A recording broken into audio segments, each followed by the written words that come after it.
Todo bien arriba, muy eléctrico, es para el doctor Enrique Viana. Buenos días, Enrique, ¿cómo ¿Qué, estás? qué tal, Mauricio? ¿Qué tal? Bueno, gracias por el recibimiento. Ya sé a quién tengo que agradecer.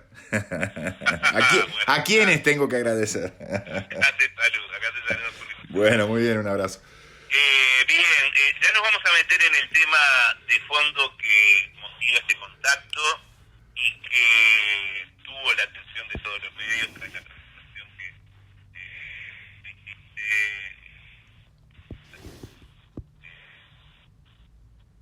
comparecencia, este inicio de la demanda contra el fiscal general de la Nación. Pero una pregunta antes, Enrique, Sí, que estábamos hablando con María temprano. Tú sos el abogado, el representante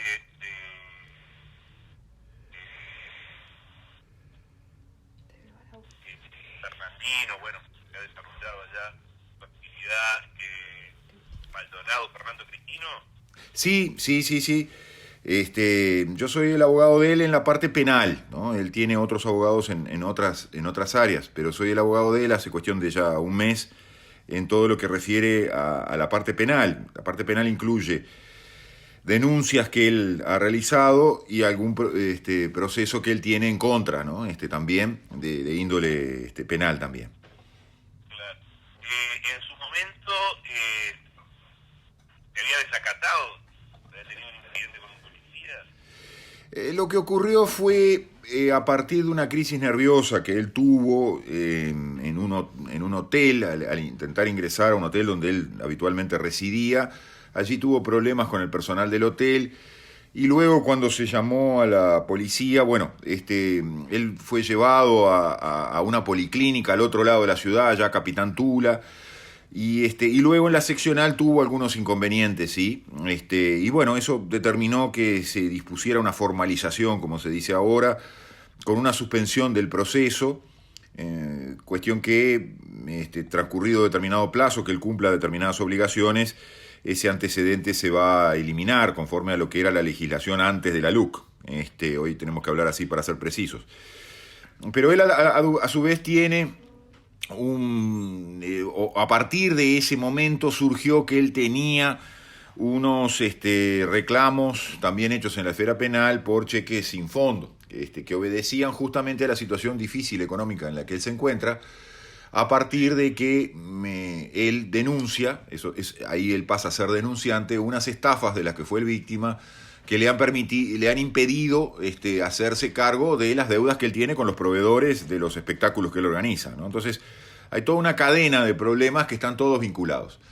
Cuando él en algún momento intentó cobrar esas deudas fue que recibió las amenazas que recibió, algunas de índole anónimo, y después la presunta, vamos a tomarlo así, la presunta amenaza que trasunta a partir del audio de su conversación con la señora vicepresidenta de la República, ¿no? Claro. Y digamos, él, desde el punto de vista procesal, ¿en qué situación está? No, bueno, él está en distintas situaciones, porque en un caso está formalizado con una suspensión del proceso, en otro caso está siendo indagado, vamos a ponerlo en estos términos, por ese tema de cheques, pero en otras situaciones él está como denunciante. Él está como denunciante en relación a las estafas que él dice sufrió y de esa manera hay gente que le está debiendo importantes sumas de dinero. Entre otras personas que le están debiendo importantes sumas de dinero está el hijo de la señora vicepresidenta de la República.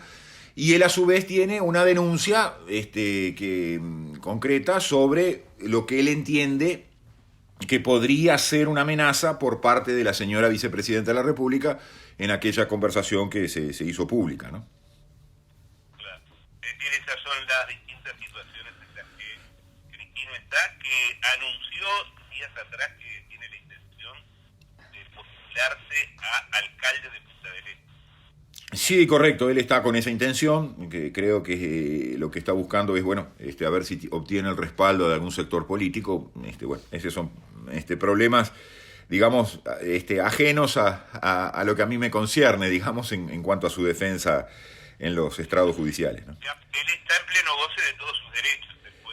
Sí. Él tiene algunas restricciones en función de esa formalización a la que hacíamos referencia, ¿no? Pero nada más que eso, son el cumplimiento de algunas obligaciones más bien, ¿no? Pero que no le impiden postularse a la... En principio entiendo que no. Pero bueno, ese es un tema que habrá que analizarlo llegado el momento también. Bueno, vamos al tema de fondo, al tema más grueso, que es la denuncia penal que se presentó contra el alcalde Jorge Díaz por esto que usted dice que es que se está preparando a los testigos para que declaren los testigos que van a declarar son preparados, son entrenados para declarar. Cuéntenos. Sí, correcto. Me gustó esa palabra, entrenados. Me gustó porque entra dentro del concepto y puede que aclare un poco más lo que se quiere decir con preparados. En primer lugar, no soy yo el que digo eso, sino que eso fue dicho por una fiscal en ocasión de una audiencia judicial X que yo tuve la semana pasada, de un asunto de segundo o tercer orden, pero una audiencia de juicio, como se llama ahora, a partir de unas impugnaciones que yo hago en relación a cómo se iban a tomar unos testimonios, unas declaraciones de testigos. Yo digo que tengo la presunción de que existe una preparación de testigos que se desarrolla en la Fiscalía General. ¿Por qué presumo yo eso? Porque tenemos un conjunto de abogados, distintas versiones, donde sabemos de distintos episodios o circunstancias donde distintos fiscales han preparado a los testigos antes de ir a este tipo de audiencias de juicio. Como hemos hablado alguna vez, no son muchos los juicios que hay. Hay un 3% de juicios, porque el resto de los problemas se resuelven en ese proceso tan especial, tan cercano a la inmoralidad como es el proceso abreviado, el proceso por pacto. Pero bueno, a partir de esa presunción y del incidente que yo tuve en esa audiencia, yo planteo una impugnación, una apelación en ese momento en audiencia, delante del juez, y delante del juez, al contestar la apelación, la señora fiscal que actuaba en el caso, la señora titular de la fiscalía que actuaba en el caso, junto con otros fiscales que dependen de ella, a su lado, manifiesta algo así, palabras más, palabras menos: es legal que la Fiscalía General prepare a los testigos, incluso agrega que también lo hace con respecto a los peritos. A partir de ese tema, yo antes de ayer, al margen del caso concreto, totalmente al margen, entendiendo de que este era un problema institucional, presenté una denuncia penal contra el fiscal general, Jorge Díaz. ¿Por qué contra ese jerarca? Porque entiendo de que ese proceder de muchos fiscales, de algunos fiscales, no de todos me consta, pero de sí de unos cuantos, es un procedimiento que están haciendo. Eso de entrenar y de preparar a los fiscales es un procedimiento que es habitual. Cuando se dice es legal, a mí me suena más que es habitual, porque de legal no tiene nada, y eso se viene haciendo en forma, digamos, sistemática, autorizado, consentido, avalado por el jerarca, en una suerte de mecanismo, como funciona en la Fiscalía, de obediencia debida, ¿no? Y hay incluso una instrucción de allá de octubre del 2017, en su momento yo era fiscal en aquella época y la había recurrido, porque entendía que violaba la independencia de los fiscales. Bueno, en esa instrucción de octubre del 2017, algo se hablaba del tema, se hablaba en estos términos, de fortalecer la declaración, que en Fiscalía había que fortalecer la declaración de los testigos en el proceso judicial, ¿no? Y bueno, eso motivó... Y en ese sentido, Enrique, ¿no está bien que de alguna manera los preparen, los entrenen a los testigos? No está bien. A veces están nerviosos, no saben cómo No. se van a enfrentar, cómo tienen que declarar. Mirá, acá yo te voy a contestar como con un insigne jurista italiano de hace muchos años. Tengo los libros acá delante mío. Nicola Framarino dei Malatesta.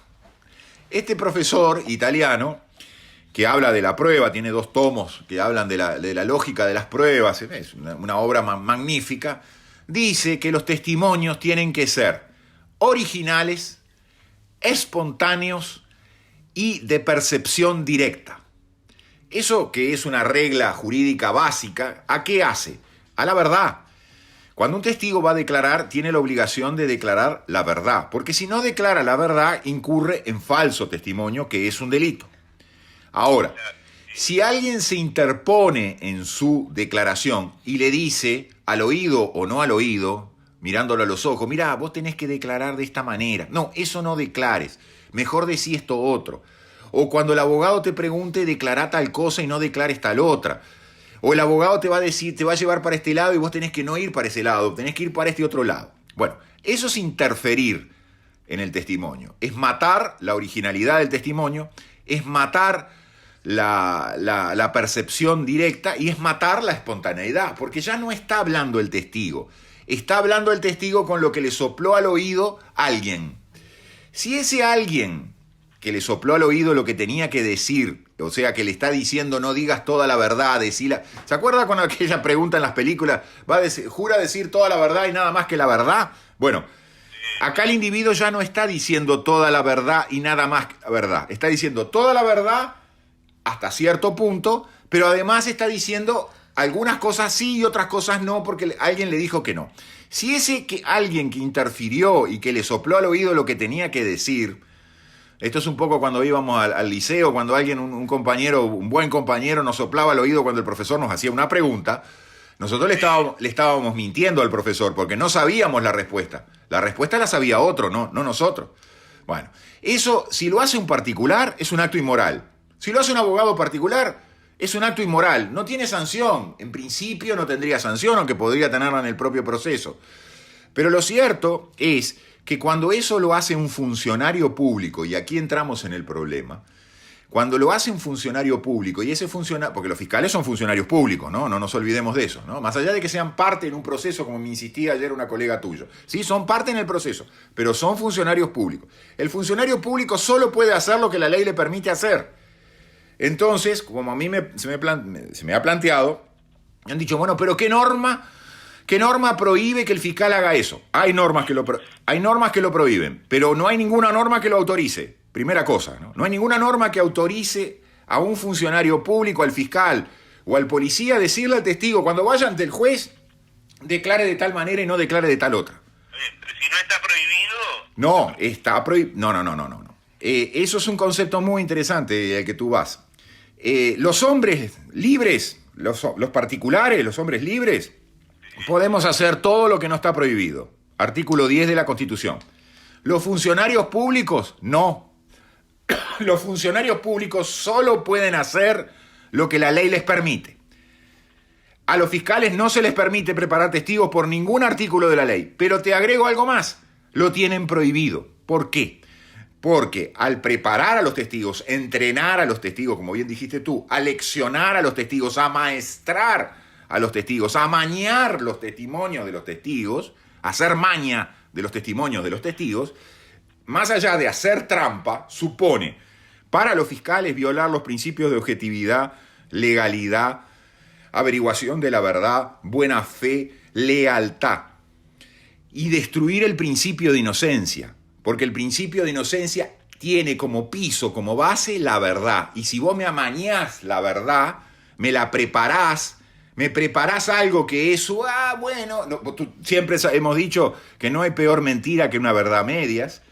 Si tú me haces eso, me estás conduciendo el proceso a meter a alguien inocente preso y dejar a los culpables libres, porque para el oyente que entienda que no vale meter presos inocentes y hacer números y estadísticas como hace Jorge Díaz, si la contracara es que al meter preso un inocente me dejas a los culpables libres.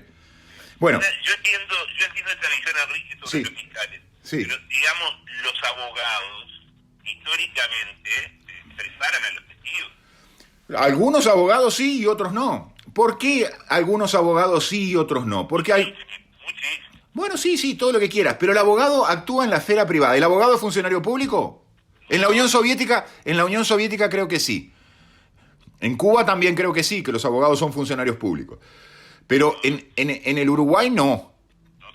Los defensores de oficio, para ponerte un buen ejemplo al que me conduce tu razonamiento, los defensores de oficio no pueden preparar testigos.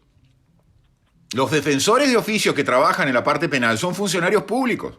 No pueden preparar, no porque son funcionarios públicos.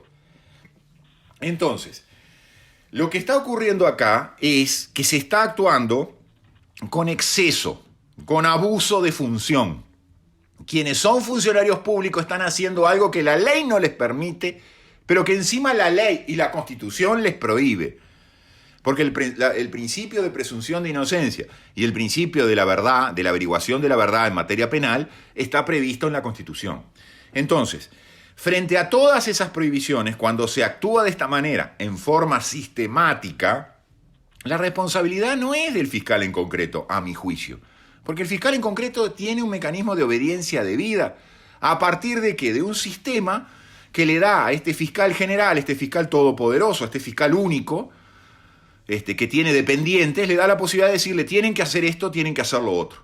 Ahora, si en ese tienen que hacer hay un exceso, un abuso de funciones, bueno, puede haber un delito, porque tenemos un delito, entre otros, porque puede haber otra cosa. Si tú promueves el engaño en un proceso X, en un juicio civil, en un juicio penal, laboral, el que tú quieras, si tú promueves el engaño dentro de un proceso, es lo que se llama estafa procesal. Y entonces la estafa procesal nos lleva a otros delitos, ¿no?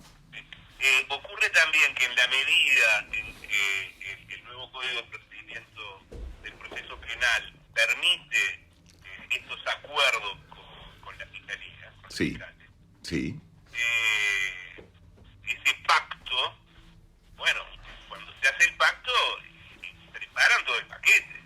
Sí, correcto. Pero es importante ahí tener en cuenta lo que yo llamo la línea del tiempo. En estas audiencias de juicio, ya esa etapa de pacto quedó desechada. ¿Me entiendes? Porque claro, esto es si estamos en el... acá se fue a juicio, no se llegó a ningún acuerdo. Se fue a juicio y no se llegó a ningún acuerdo. La Fiscalía acusó y propone testigos. Ahora, la Fiscalía no prepara a los testigos en ocasión de un pacto o en ocasión de antes de hacer la acusación. ¿Sabes cuándo prepara la Fiscalía, entrena a los testigos? 5 o 6 días antes de ir a declarar al juez en el juicio.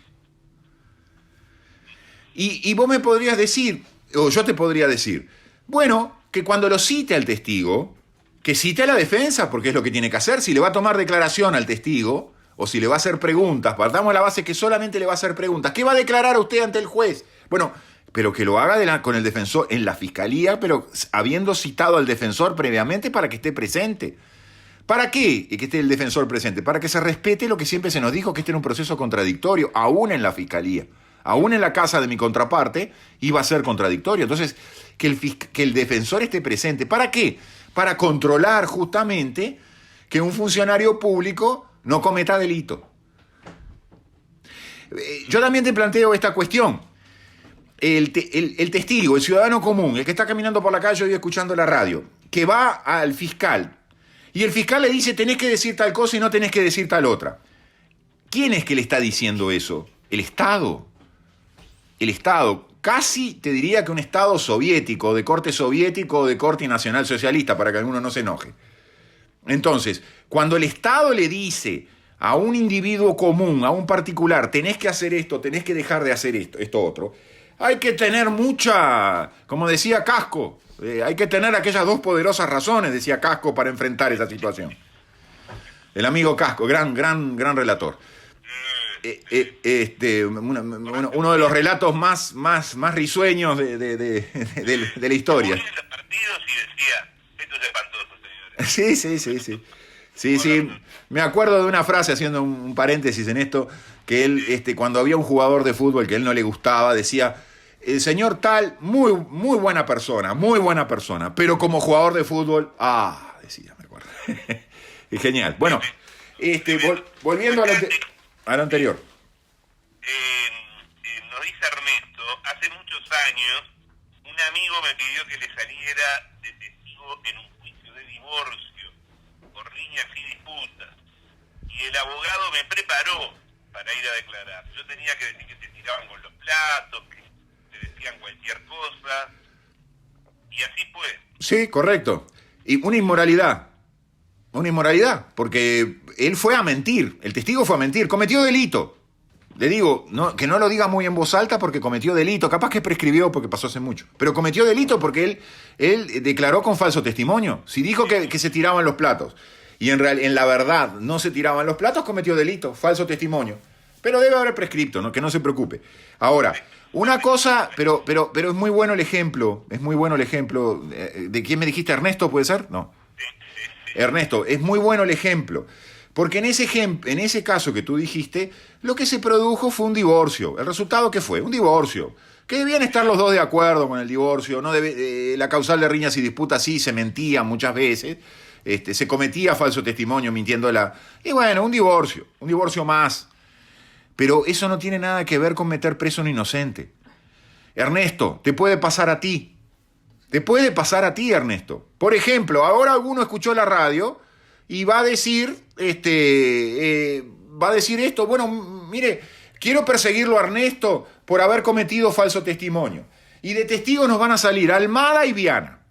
Almada y Viana lo cita a la fiscalía 3-4 días antes de la audiencia de juicio y le dice a Almada y a Viana, nos ponen juntitos los dos, para ahorrar palabras. Y nos dicen, mire, Almada, usted tiene que decir esto. Y usted, Viana, tiene que decir esto. Y no vaya a decir esto otro. No vaya a decir que fue en ocasión de un programa de radio. No. Diga que Ernesto, delante suyo, le dijo tal cosa y tal cosa.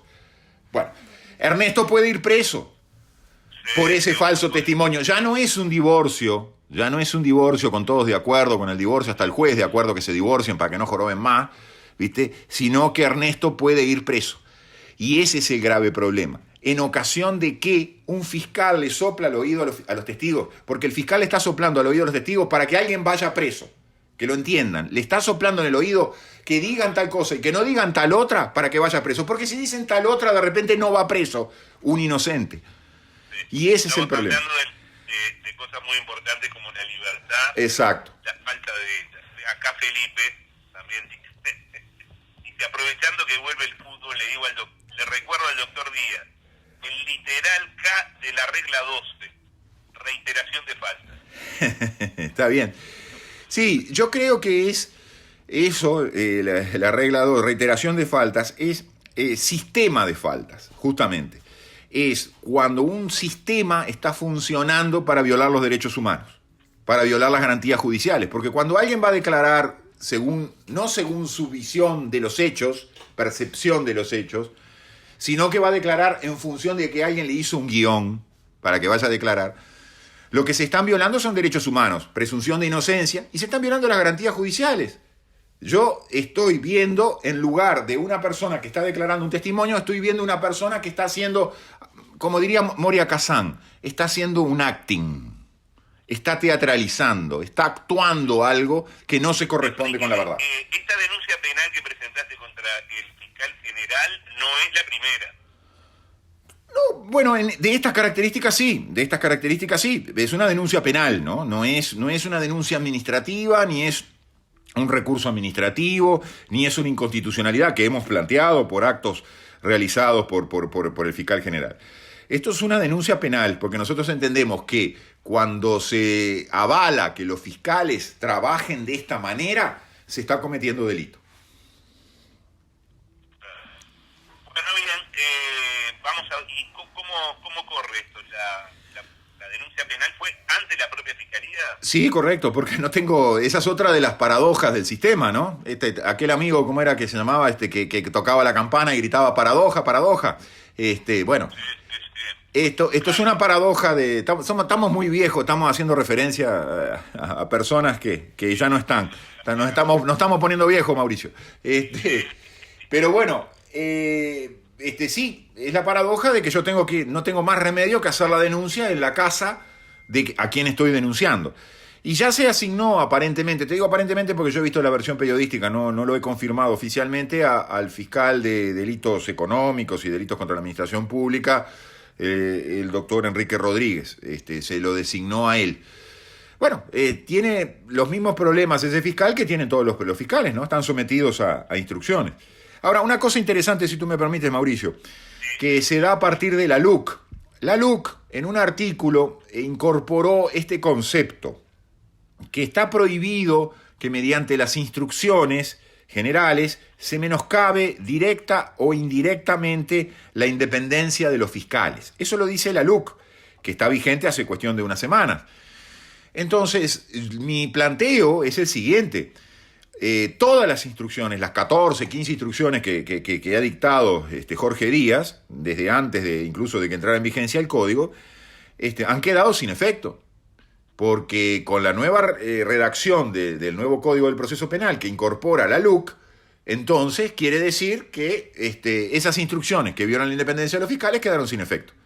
O sea que los fiscales aparentemente a partir de la LUC pueden decir rompimos las cadenas, somos nuevamente independientes. Vamos a ver si lo dicen, ¿no? Habrá que verlo. Habrá que verlo, exacto. Pasar del texto y de la intención a la acción. Muy bien. Bueno, yo le agradezco al doctor Enrique Viana por estos minutos. Gracias como siempre, Enrique, y hasta cualquier momento. Bueno, espero que sigan escuchando rock pesado por allí. Bueno, un abrazo. Un abrazo.